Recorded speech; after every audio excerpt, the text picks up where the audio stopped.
I had high expectations for the program, definitely. I was familiar with Brickstone Africa and, the programs just based on word of mouth, also emails. And I'd heard that it was a good program, especially for those looking to really get the fundamentals of project financing.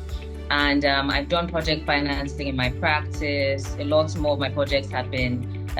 my financing experience had been corporate finance, but I really wanted to understand the fundamentals of project finance, especially the non-legal aspects, given that I am a lawyer. I wanted to get more into the weeds of the financing elements and also the elements of developing a project. So I had high expectations that the program would give me that knowledge and also give me practical skills, sort of, as a project owner, as an entrepreneur, be able to issue spot beyond just legal issues, but the real commercial, financial, operational issues. So those were my expectations, at the beginning, and I think they were met.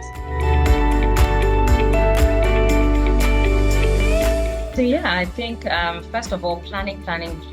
So I think even though in my work I am on the advisory side and I was looking to gain skills to put me on the owner side, the sponsor side of a project, I think I really learned first that the buck stops with the sponsor.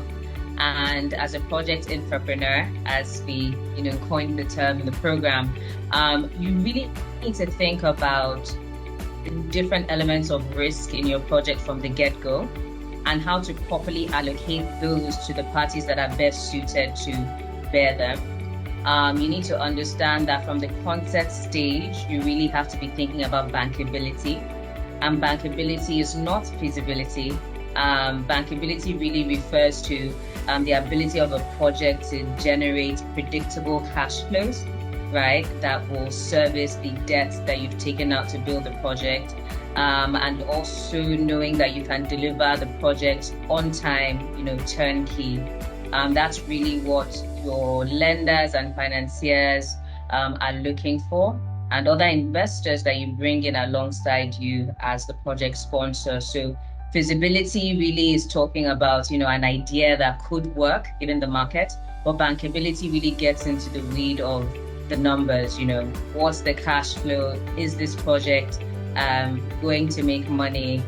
Is the model, sustainable into the future such that the project is able to pay off the debt you took out to finance it? So it really needs to be standalone and self-sustaining. And I think those elements really, stood out to me, and I really held on to those from the course. So I thought that was instructive.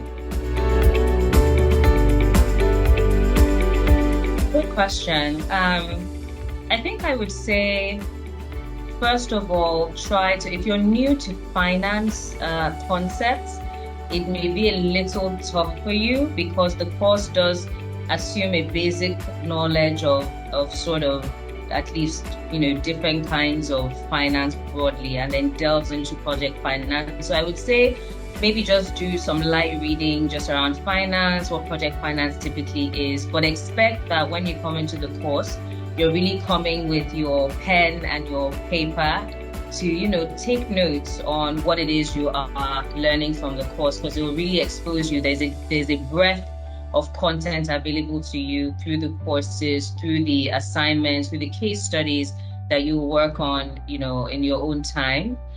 So I'd say come ready to learn, come ready to absorb. I would say watch every single video, that's made available to lecture video made available to you through the portal. I found that those were very, very helpful in understanding concepts even before the classroom setting, the live classroom setting.